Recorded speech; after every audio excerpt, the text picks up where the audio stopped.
ZEE5 ಇರುವಾಗ ನೀವು ನಿಮ್ಮ ನೆಚ್ಚಿನ ಶೋಗಳನ್ನ ಎಂದಿಗೂ ಮಿಸ್ ಮಾಡಿಕೊಳ್ಳುವುದಿಲ್ಲ. ಅದು ಸಂಪೂರ್ಣ ಉಚಿತವಾಗಿ. ನಾನು ಈ ಸೆಂಟೆನ್ಸ್ ಹೇಳಿ ಮುಗಿಸೋ ಅಷ್ಟರಲ್ಲಿ ಪ್ರಪಂಚದಲ್ಲಿ ಯಾವುದೋ ಒಂದು ಮೂಲೆಯಲ್ಲಿ ಯಾವುದೋ ಒಂದು ಮಗು ಹುಟ್ಟಿರುತ್ತೆ. ಇದೆಲ್ಲ ತುಂಬಾ ಕಾಮನ್ ಅಂಡ್ ಕಂಟಿನ್ಯೂಸ್ ಪ್ರೋಸೆಸ್. ಇವೆಲ್ಲ ಆಗ್ತಾ ಇರುತ್ತೆ. ಏನ್ ಗೊತ್ತಾ ಪುಟ, ಮುಂಚೆ ಎಲ್ಲ ಡೆಲಿವರಿ ಅಂದ್ರೆ ಥರ ರಿಸ್ಕ್ ಇರೋದು.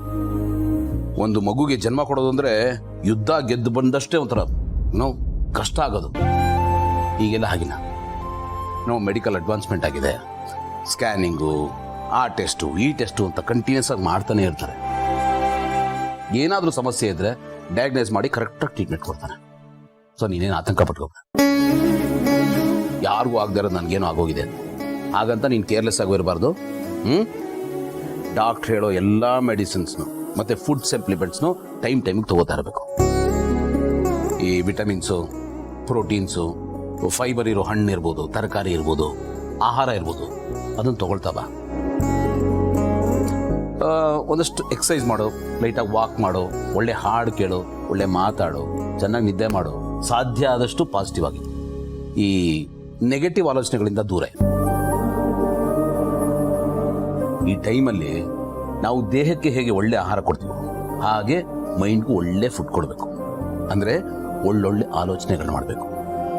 ಪ್ರೆಗ್ನೆನ್ಸಿ ಟೈಮಲ್ಲಿ ನಾವು ಮಾಡೋ ಆಲೋಚನೆಗಳಿರ್ಬೋದು, ನಾವು ಮಾಡೋ ಕೆಲಸ ಇರ್ಬೋದು, ನಮ್ಮ ಮಾತಿರ್ಬೋದು, ಎಲ್ಲವೂ ನಿನಗೆ ಗೊತ್ತಿದ್ದಾಗೆ ಬೆಳೀತಾರೋ ನಿನ್ನ ಮಗು ಮೇಲೆ ಪರಿಣಾಮ ಬೀರುತ್ತೆ. ನೀನೆಷ್ಟು ಚೆನ್ನಾಗಿರ್ತೀಯೋ, ಸಂತೋಷವಾಗಿರ್ತೀಯೋ, ನಿನ್ನ ಮಗು ಕೂಡ ಅಷ್ಟೇ ಹೆಲ್ದಿಯಾಗಿ ಬೆಳೆಯುತ್ತೆ. ಆಲ್ರೌಂಡರ್ ಆಗಿ ಬೆಳೆಯುತ್ತೆ, ಚಾಂಪಿಯನ್ ಆಗುತ್ತೆ. ಎಷ್ಟು ಚೆನ್ನಾಗಿ ಎಲ್ಲಾನು ಎಕ್ಸ್ಪ್ಲೇನ್ ಮಾಡ್ತಿದ್ದೀರಾ. ಕೇಳ್ತಾ ಇದ್ರೆ ಕೇಳ್ತಾನೇ ಇರ್ಬೇಕನ್ಸುತ್ತೆ. ಅಂಡ್ ಕೊನೆಯದಾಗಿ ಎಲ್ಲದಕ್ಕಿಂತ ಇಂಪಾರ್ಟೆಂಟ್, ನೀನು ಒಬ್ಳೇ ಇದ್ದಾಗ ಆಗಾಗ ನೀನು ಹೊಟ್ಟೆ ಮೇಲೆ ಕೈ ಇಟ್ಕೊಂಡು ನಿನ್ನ ಮಗು ಜೊತೆ ಆಗಾಗ ನೀನು ಮಾತಾಡ್ತಿರ್ಬೇಕು. ನಿನ್ನ ಮಗು ಹೇಗಿರ್ಬೇಕು ಅನ್ಕೊಂಡಿದ್ಯೋ, ಏನಾಗಬೇಕು ಅನ್ಕೊಂಡಿದ್ಯೋ, ನಿನ್ನ ಕನ್ಸಲ್ಲಿ ಏನಿದೆಯೋ, ಮನ್ಸಲ್ಲಿ ಏನಿದೆಯೋ, ನಿನ್ನ ಯೋಚನೆನೆಲ್ಲ ನಿನ್ನ ಮಗು ಹತ್ರ ಶೇರ್ ಮಾಡ್ಕೋತವ. ಖಂಡಿತ ಮಗು ಅದನ್ನೆಲ್ಲ ಕೇಳಿಸ್ಕೊಳುತ್ತೆ. ನಿನ್ನ ಎಕ್ಸ್ಪೆಕ್ಟೇಷನ್ ಏನಿದೆಯೋ ಮಗು ಹಾಗೆ ಬೆಳೆಯುತ್ತೆ. ಈ ಟೆಕ್ನಿಕ್ 100% ಫಾರ್ ಶೂರ್ ವರ್ಕ್ ಆಗುತ್ತೆ. ನಿನಗೆ ಗೊತ್ತಿಲ್ಲದಾಗೆ ನಿನ್ನೊಳಗಡೆ ಒಂದು ಮ್ಯಾಜಿಕ್ ನಡೆದಿರುತ್ತೆ.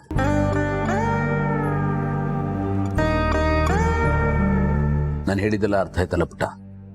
ಫಾಲೋ ಮಾಡ್ತೀಯ ತಾನೆ?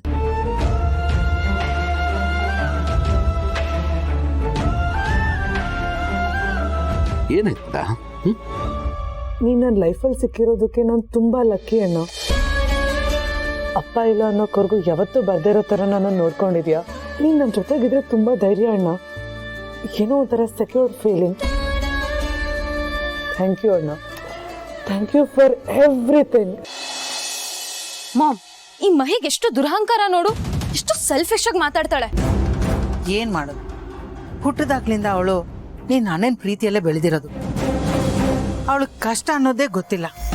ಜೀವನದಲ್ಲಿ ಕಷ್ಟ ಅನ್ನೋದು ಅವಳಿಗೆ ಗೊತ್ತಾಗಿರೋದು ಈಗ ಮದ್ವೆ ಆದ್ಮೇಲೆ. ಅದಕ್ಕೆ ಹೀಗೆಲ್ಲ ಆಡ್ತಾ ಇರೋದು. ಅವಳಿಗೆ ಕಷ್ಟ ಆಗ್ತದ ನಿಜ, ಆದ್ರೆ ಆ ಕಷ್ಟನ ಆಯ್ಕೆ ಮಾಡ್ಕೊಂಡ್ರದ್ ಅವಳೇ ತಾನೆ. ಈಗ ನೋಡಿದ್ರೆ ಶಿಫ್ಟ್ ಆಗ್ತೀನಿ ಅಂತ ಹೇಳ್ತಾ ಇದ್ದಾಳೆ. ಏನ್ ಮಾಡೋದು ಮಾಮ್? ಅದೇ ನನಗೂ ಟೆನ್ಷನ್ ಆಗ್ತಾ ಇರೋದು ಅಶ್ವಿನಿ. ಇವಳು ಏನೇ ಹೇಳಿದ್ರು ಗೌತಮ್ ಅದಕ್ಕೆ ಒಪ್ಕೋತಾನೆ. ಅದನ್ನೇ ಅಡ್ವಾಂಟೇಜ್ ಆಗಿ ತಗೊಂಡು ಇವಳು ಏನ್ ಮಾಡ್ತಾಳೆ ಅಂತ ನನಗೆ ಗೊತ್ತಾಗ್ತಾ ಇಲ್ಲ. ಯಾವ್ದೇ ಕಾರಣಕ್ಕೂ ಅವಳು ಇಲ್ಲಿಗೆ ಬರ್ದೇ ಇರೋ ತರ ನೋಡ್ಕೋಬೇಕು ಮಾಮ್. ಅಕಸ್ಮಾತ್ ಅವಳು ಏನಾದ್ರೂ ಇಲ್ಲಿಗೆ ಶಿಫ್ಟ್ ಆದ್ರೆ ನಿನಗೆ ಕಷ್ಟ. ಯಾಕೆ? ನೀನೇ ಯೋಚನೆ ಮಾಡು ಮಾಮ್, ಅವಳು ಹೇಗೆ, ಅವಳು ಹುಚ್ಚತನ ಹೇಗೆ ಅಂತ. ಪ್ರೆಗ್ನೆಂಟ್ ಆಗಿದ್ರು ಪಾರ್ಟಿ ಮಾಡ್ತಾಳೆ, ಸ್ಮೋಕ್ ಮಾಡ್ತಾಳೆ, ಡ್ರಿಂಕ್ಸ್ ಮಾಡ್ತಾಳೆ. ಪ್ರೆಗ್ನೆಂಟ್ ಆಗಿದ್ದೀನಿ ಅನ್ನೋದನ್ನು ಮರೆತು ಎಲ್ಲದನ್ನೂ ಮಾಡ್ತಾಳೆ. ಅವಳೇನಾದ್ರೂ ಇಲ್ಲಿಗೆ ಶಿಫ್ಟ್ ಆದ್ರೆ ಹುಚ್ಚ ಕುದ್ರೆ ತರ ಲಂಗು ಲಗಾಮ್ ಏನೂ ಇರೋದಿಲ್ಲ. ಅವಳದು ದಿನ ಒಂದೊಂದ್ ವರ್ಷ ಶುರು ಆಗುತ್ತೆ. ಅದು ಬೇಕು ಇದು ಬೇಕು ಅಂತ ಹಠ ಮಾಡ್ತಾನೆ ಇರ್ತಾಳೆ. ಏನಾದ್ರೂ ಒಂದ್ ಪ್ರಾಬ್ಲಮ್ ಕ್ರಿಯೇಟ್ ಮಾಡ್ತಾನೆ ಇರ್ತಾಳೆ ಮಾಮ್. ಅವಳು ಬಂದ್ರೆ ಅಂತೂ ನೆಮ್ಮದಿ ಇರೋದೇ ಇಲ್ಲ. ಅವಳು ಬರ್ತೀನಿ ಅಂದ್ರೆ ನಾನಂತೂ ಇರೋದಿಲ್ಲ ಮಾಮ್. ಅವಳ ಕಾಟಕ್ಕಿಂತ ನಮ್ಮ ಅತ್ತೆ ಕಾಟನೇ ಎಷ್ಟೋ ಬೆಟರು. ಅಶ್ವಿನಿ, ನೀನ್ ಹೋಗ್ಬೇಡಮ್ಮ. ನೀನ್ ಹೋದ್ರೆ ಈ ಮನೇಲಿ ನಾನು ಒಂಟಿಯಾಗ್ಬಿಡ್ತೀನಿ. ಆಮೇಲೆ ನನ್ನ ಕಷ್ಟ ಸುಖ ಯಾರ ಹತ್ರ ಹೇಳ್ಕೊಳ್ಳಿ. ನೀನ್ ಹೋಗ್ಬೇಡ, ಇಲ್ಲೇ ಇರು. ಅವಳು ಬರ್ದೇ ಇರೋ ತರ ನಾನೇ ಏನಾದ್ರೂ ಮಾಡ್ತೀನಿ. ಅವಳು ಹಠ ಮಾರಿ ಮಾಮ್. ಅವಳು ಅನ್ಕೊಂಡಿದ್ನ ಮಾಡ್ದೆ ಬಿಡಲ್ಲ. ನೀನ್ ಅವಳನ್ನ ಹೆಂಗ್ ಸ್ಟಾಪ್ ಮಾಡ್ತೀಯಾ? ನನಗ್ ಗೊತ್ತು. ಇದಕ್ಕೆಲ್ಲ ಫುಲ್ ಸ್ಟಾಪ್ ಇಡಕ್ ಆಗೋದು ಗೌತಮ್ಗೆ ಮಾತ್ರ ಅಂತ. ಗೌತಮ್ನ ಹೆಂಗೆ ಹ್ಯಾಂಡಲ್ ಮಾಡಬೇಕು ಅಂತ ನನಗೆ ಚೆನ್ನಾಗಿ ಗೊತ್ತು. ನಾನು ಏನೇ ಹೇಳಿದ್ರು ಗೌತಮ್ ಕೇಳ್ತಾನೆ. ಅವನನ್ನು ರಿಮೋಟ್ ಥರ ಬಳಸ್ಕೊಂಡ್ರೆ ಮಹಿಮಾ ಕರೆಕ್ಟ್ ಆಗ್ತಾನೆ. ಏನ್ ಮಾಡ್ತೀಯ ಮಾಮ್? ನಾನೇ ಗೌತಮ್ ಮುಂದೆ ಹೋಗಿ 4 ಹನಿ ಕಣ್ಣೀರು ಹಾಕಿ ಅವಳಿಗೆ ಏನು ಬೇಕೋ ಅದು ಸಿಗೋ ಹಾಗೆ ಮಾಡ್ತೀನಿ. ಅರ್ಥ ಆಗ್ತಾ ಇಲ್ಲ. ತಾಯಿಯಾಗಿ ಮಕ್ಕಳಿಗೆ ಏನು ಬೇಕೋ ಅದನ್ನ ಕೊಡಿಸ್ಬೇಕಲ್ವಾ, ಅದನ್ನ ಕೊಡಿಸ್ತೀನಿ.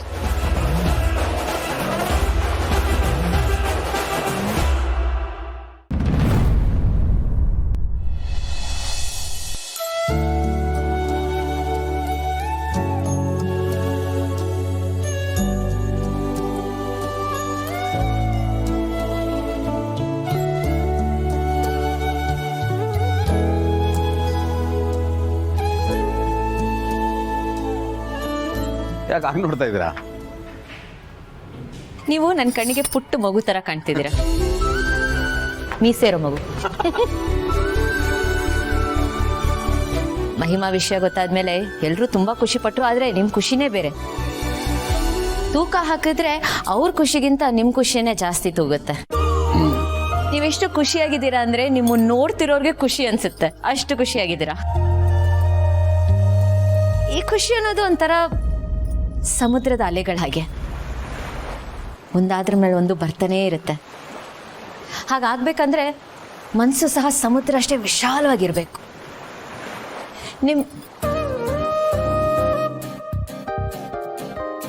ಸಾರಿ, ವಿಷಯ ಡೈವರ್ಟ್ ಆಗೋಯ್ತು, ಎಲ್ಲಿಂದ ಎಲ್ಲಿಗೋ ಹೊಟ್ಟೋಯ್ತು. ಹೌದು, ಅದು ಯಾವುದೋ ಬೀಚ್ ತನಕ ಹೋಗಿದ್ದು ಬಂದ್ರಿ. ಯಾವ ಬೀಚ್ ಅಂತ ಕೇಳ್ಬೋದಾ? ಸಾರಿ, ನಾನು ಏನು ಹೇಳೋಕೆ ಹೊಟ್ಟೆ ಅಂದರೆ, ನಿಮ್ಗೆ ಎಷ್ಟು ಖುಷಿ ಆಗ್ತಿದೆ ಅನ್ನೋದು ನಿಮಗೆ ಗೊತ್ತಾಗ್ತಿದ್ಯಾ?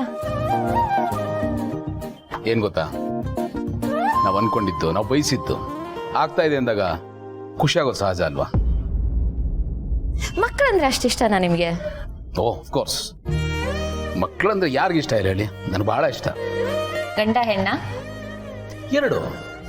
ಮಕ್ಕಳು ಅಂದ್ರೇನೆ ಇಷ್ಟ. ನಾನು ಇಷ್ಟೊಂದು ಸಂತೋಷವಾಗಿರೋದಕ್ಕೆ ಏನು ಕಾರಣ ಗೊತ್ತಾ ಪುನಿಕ? ನನಗೆ ನನ್ನ ಲೈಫಲ್ಲಿ ಒಂದಷ್ಟು ಸೆಂಟಿಮೆಂಟ್ಸು, ನಂಬಿಕೆಗಳಿದ್ದಾವೆ.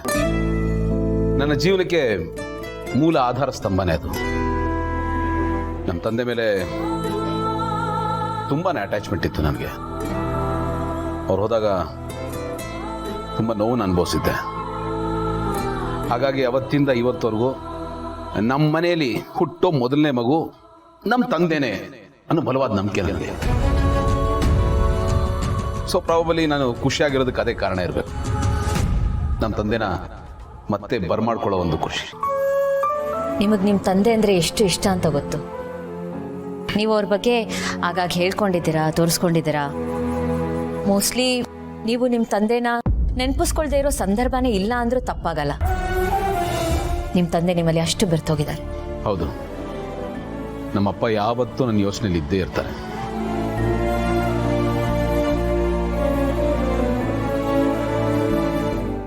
ZEE5 ಆಪ್ ಡೌನ್ಲೋಡ್ ಮಾಡಿ ಎಲ್ಲಾ ಸಂಚಿಕೆಗಳನ್ನು ಸಂಪೂರ್ಣ ಉಚಿತವಾಗಿ ನೋಡಿ.